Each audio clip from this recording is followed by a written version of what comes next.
negotiations because they come from previous years. For example, the global goal on adaptations asked the COP to have the adoption of up to 100 indicators in 2025. So this is a work that has been happening in the last few years with expert advisors, expert groups, and now we are in the conclusion of this very important technical work, the time where delegations have these 2 weeks to conclude the selection of indicators and provide this for the process. There are 145 agenda items in 5 different entities. The subsidiary body for implementation, the SBI, the SUBSTA, which is the technical body for technical and scientific advice, the COP itself, the parties, the Conference of the Parties for the Convention on Climate Change, the Conference of the Parties for the Kyoto Protocol, and the Conference of the Parties for the Paris Agreement. So these 5 entities, they form the agenda, which is a huge agenda. Some of these items are more technical, are reports, and work that has to be forward and organized for the future, and some of them are substantive, with substantive mandate to have agreements and decisions at COP30, and so all delegations are working to have this number of decisions with substantive mandates. I will mention the main ones, and that would be the decisions on the adaptation cluster. It's the indicators for adaptation. It's the modalities for the Baku adaptation roadmap, also called BAR. That's a new avenue to discuss adaptation matters in the future. So we hope we have a good decision there, and also guidance around national adaptation plans. So adaptation is one of the work stream that is already underway, and one of the main outcomes for Belém. The second one would be the Just Transition Work Program.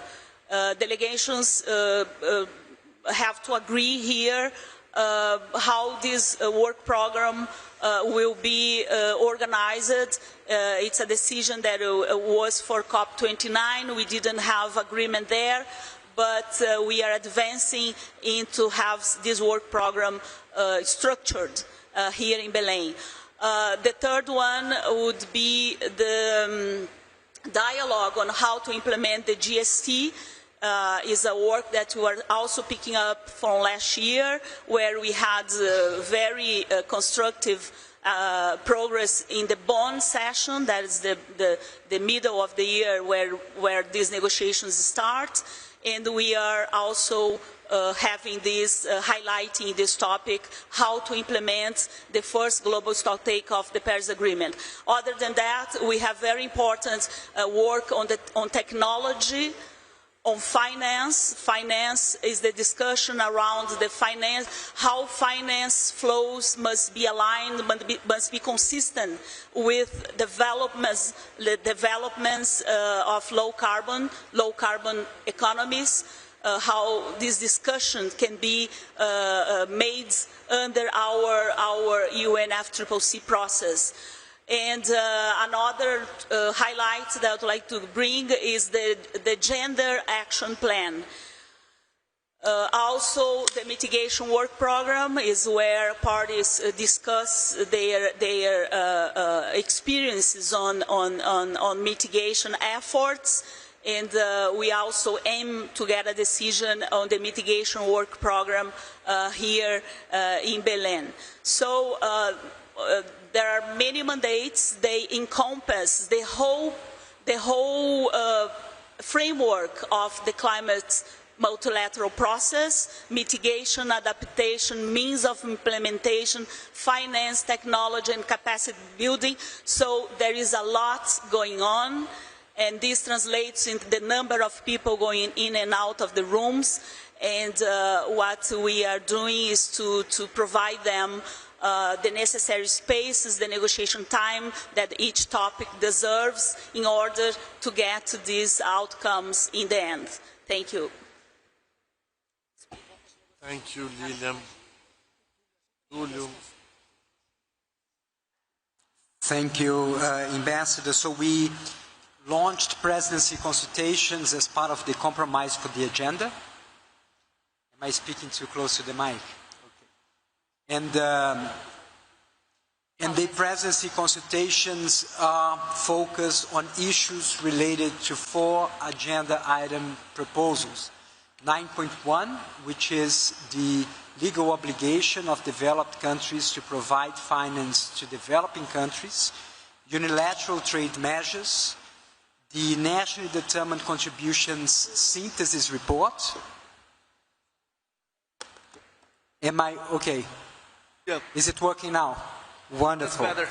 So going back, so we launched a presidency consultations yesterday as part of the compromise for the agenda, in which we focused our discussions on issues related to 4 agenda items proposals.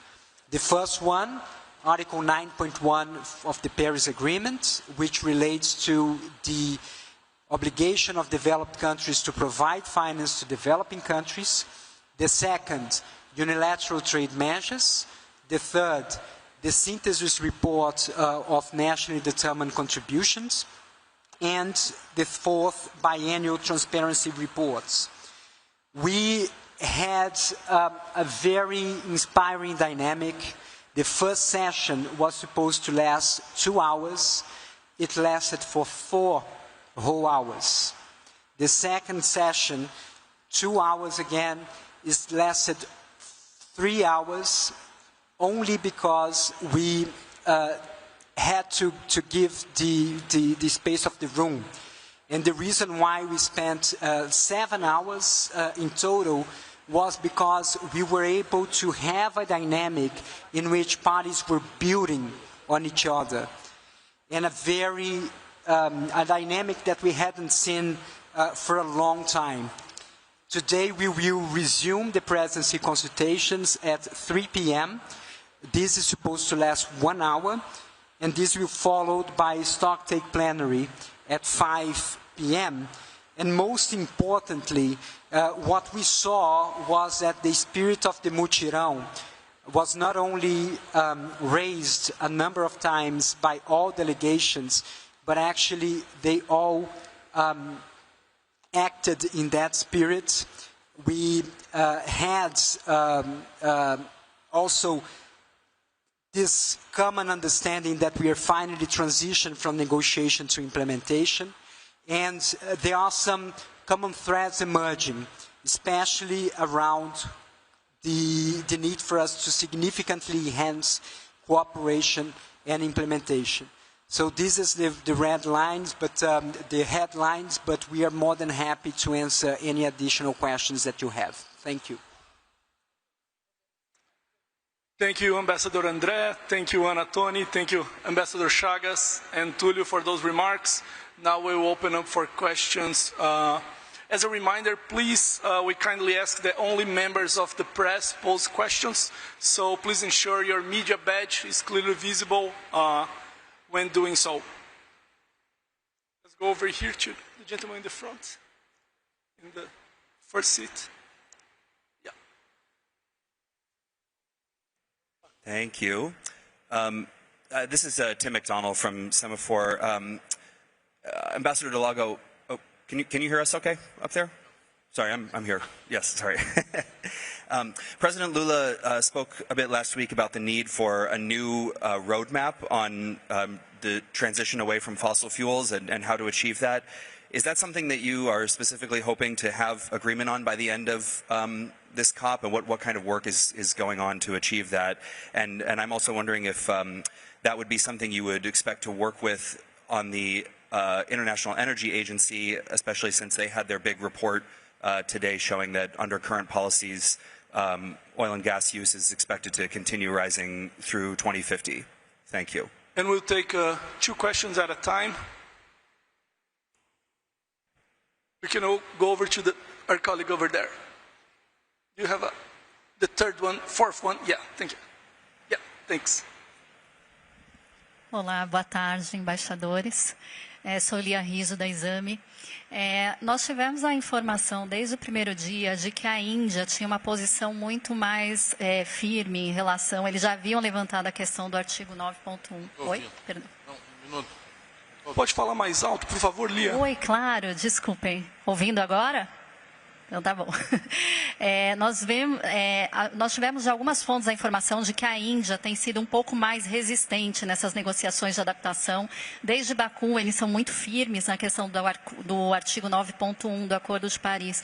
Essa reunião se estendeu ontem por conta dessa participação indiana. A gente ouviu, inclusive, que eles pedem que isso seja jogado mais para frente. Obrigada.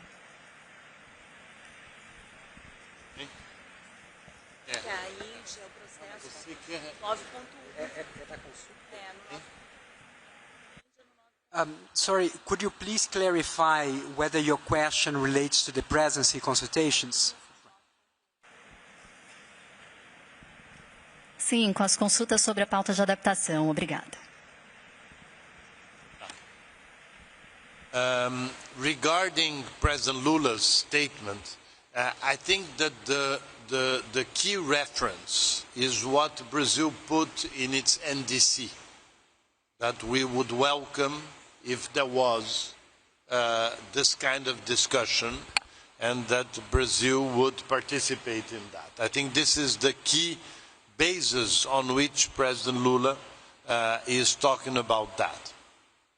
But as we all know, this is not this is not an agenda item, or this is not at the moment anything that was raised during the COP. But President Lula very clearly put this subject at the center of his concerns regarding COP30, because it is something that we have an agreement inside Brazil and we put that in our NDC. Com relação à tua pergunta, o Túlio vai responder. Obrigado pela pergunta em relação às consultas à presidência. A Índia está muito comprometida, engajada no processo, apresentando suas preocupações em relação a lacunas de financiamento público de países desenvolvidos e em desenvolvimento, de uma forma muito clara, de uma forma assertiva, mas ao mesmo tempo de uma forma absolutamente construtiva, incluindo, apresentando soluções de uma maneira interativa com outros parceiros entre os países desenvolvidos. Então, também esse engajamento, que também reflete um momento da nossa relação bilateral altamente auspicioso, é algo que inspira muito. We'll take the next question here from the gentleman in the front, right over here. Yeah, please. Hi, Yvon Couron of AFP. Do we understand that you're going to have good news to share at the plenary? This afternoon. And we'll take another question. And go over to our friend over there on the second row. Yeah, over there. No, sorry. To the right, yeah. Thank you. Thank you. Thank you. I'm Anna from UOL. I just wanted to clarify what you're planning to do with the finance issue. Lilian mentioned that we have an item, if I get it right, it's finance consistent with development of new carbon economies. And then Túlio mentioned that 9.1 was one of the items under the consultancies of the presidency. So what you're planning to have this discussion on finance without making another fight that's probably blocking the development of these negotiations?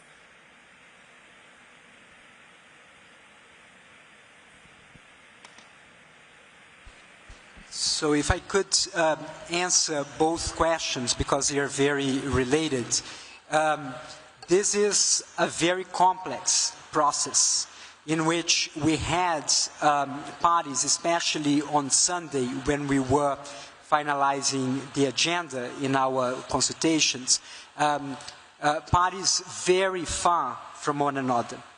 What we are seeing is a movement in which they are getting closer. And they are getting closer by combining one position with the other. We need, naturally, more time. The good news is of cautious optimism, but most importantly, the good news is about the changing dynamics. We have been having, especially due to geopolitical difficulties, quite a divided house for a long time.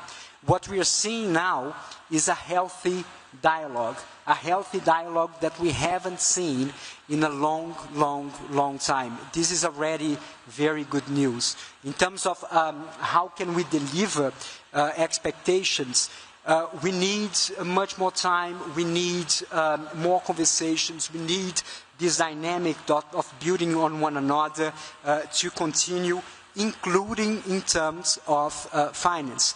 We have 9.1, which is about the provision of climate finance, whereas the topic that is now under the agenda is on the alignment of international financial flows to low carbon and climate resilient economies. Whereas 9.1 is about provision of climate finance, the alignment of international financial flows is much more related to mainstreaming climate in international finance. And this is also a very important transition, but a transition that even in our conversation will take time. The advantages of presidency consultations is that we are able to guide and serve to help parties in a way in which we are seeing systemically across the board all the issues that are also playing out in the different agendas that Ambassador Liliam just said. And regarding the good news this afternoon, yes, I hope we can show that the consultations have been extremely constructive and extremely interesting. I hope to bring them. Then we will come back at 6, I believe. Here. We're getting close to time, so we'll go over to two last few questions. One from the lady right in the middle here in the second row.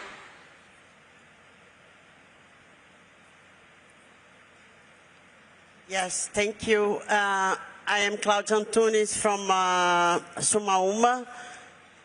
My question is, we've heard that since yesterday, some of the developing countries, the African countries and other groups have proposed to postpone the approval of the DGA. My question is if for this to be approved, you wanted to approve it in the first week. For this to run, you have to have an agreement on the 4 issues that are pending. And also, the European Union mentioned in their press conference today the possibility of a cover decision covering these 4 issues that are being under consultation. And I would like to ask André or Túlio or Liliam, I don't know, these 2 questions about adaptation, if it's being conditioned now on the advancement of the other issues, and the cover decision. Thank you. And we'll take a question from the gentleman in the second row there. No? Okay, not anymore. So, just over there on the back. No, sorry. Yes, please. Thank you. Oh, sorry. Exactly there. Yes. Yes, please. From Argentina. He's trying to strike a balance of gender and everything else, local and foreign media. Thank you. Okay. Thais Lara from Informazonia and Climatica. I would like to follow some of the questions of my colleagues, maybe for Túlio, about the consultations, to maybe have more details. What are the possible options so far of the way forward for these items? And for the ambassador, are you waiting for some more definitions on Article 9.1 consultation in order to confirm the event with the reactions from the party on the roadmap to 1.3 trillion? Thank you.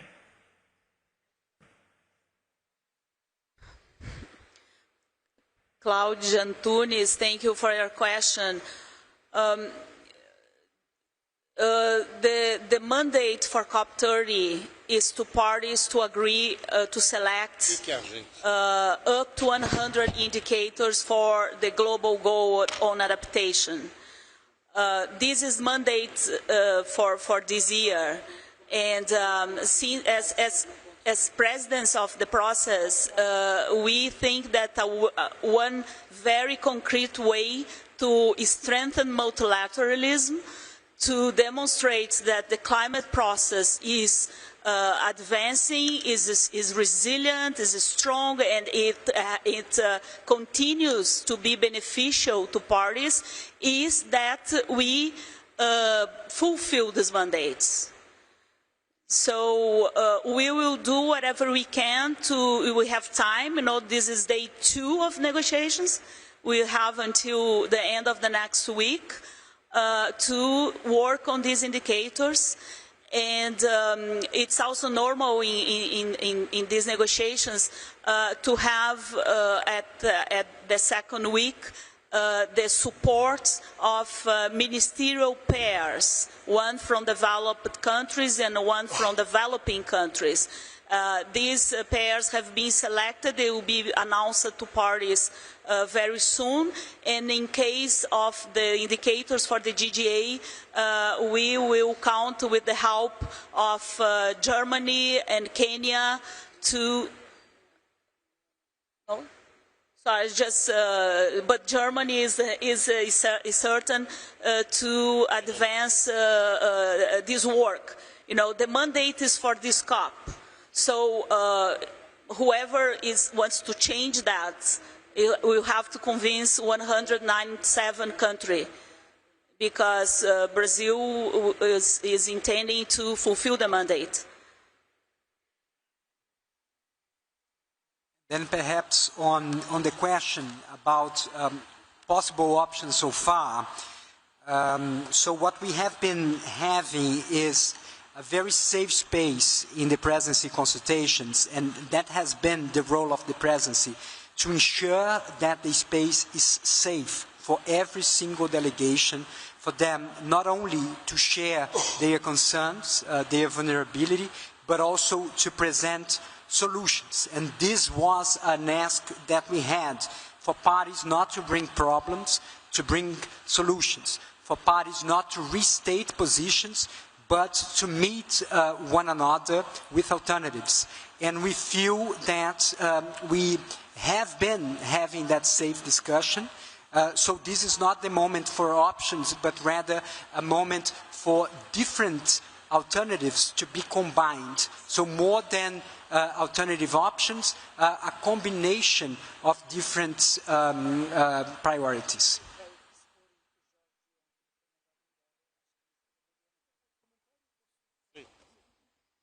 So we have 2 last questions. We go over to the gentleman in the front row here. I didn't answer about the 9.1 and the 1.3. Just to say that on Saturday we're going to have a session to discuss the roadmap for 1.3 trillion. Okay, President Vladimir from the. It's funny to talk in English with you because we are both Brazilians, but I think it's the way. Okay, since I'm going to go straight to you. Are you optimistic that we are going to finish this COP on day 21? Because last week people were saying, no, we are going at least until 24. But since we have a closed agenda for the first day, I just ask you, are you optimistic that we are going to close in the day 21? That's it. I mean, you can answer in English, but for us, we are going to translate you. Thank you. Can you go over to our colleague over here in the first row? Third seat. Yeah, thank you. I'm Soumya Sarkar from India. My question is on finance. What can the COP process do to ensure that the climate funds, whatever climate funds that are made available to developing economies, do not end up being another debt trap?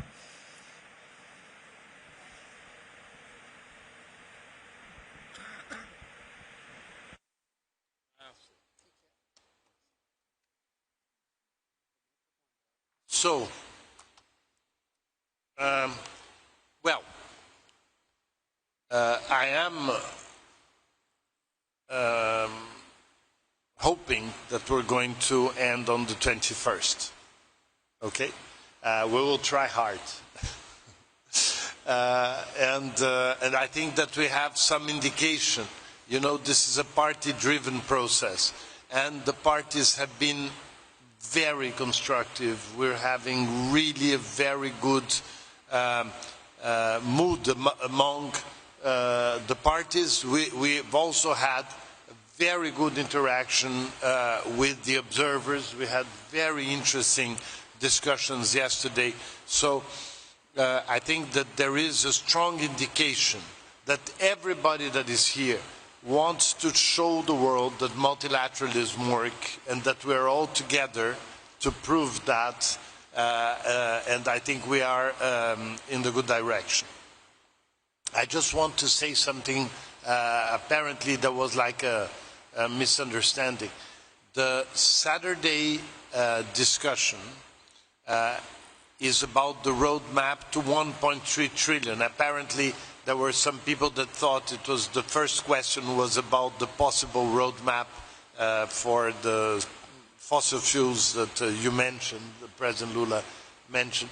So the Saturday meeting is about the roadmap that Minister Babayev and I published last week on the Baku to Belém 1.3 trillion roadmap.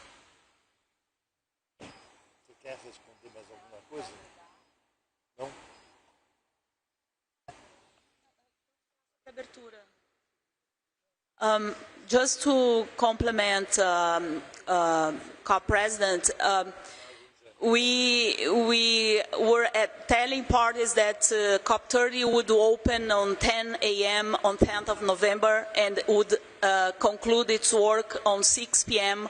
on the 21st of November. We already got the first promise. We opened on the 10th at 10:30 a.m., just 30 minutes late. So we are positive and optimistic that we'll be able to conclude on time or very short delay, maybe 5 minutes, 10 minutes on the 21st.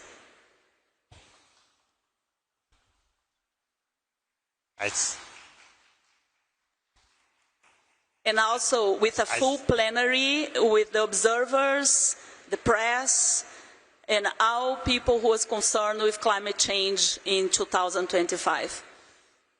And regarding the question of our Indian friend, the finance COP was Baku.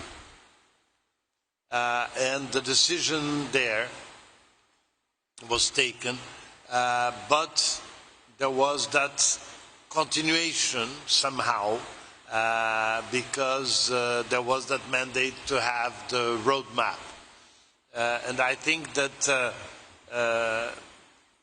it's going to be very interesting to debate the roadmap, but we have to remember that the decision is for 300 billion, and this has to be discussed in the context of the COP and among the parties. What we will discuss on Saturday is how can we reach much more than 300, which is what developing countries believe is needed, and I think that most analysts believe is needed. Now, there is no mandate for this COP to debate this, but I think it's very important that we discuss this because this is an expectation of most people. So I think that the space will be somehow the space of the discussion on the roadmap from Baku to Belém on Saturday.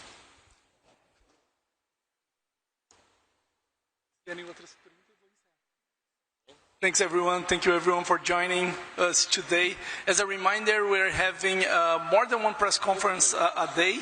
We're gonna try to host another one later today.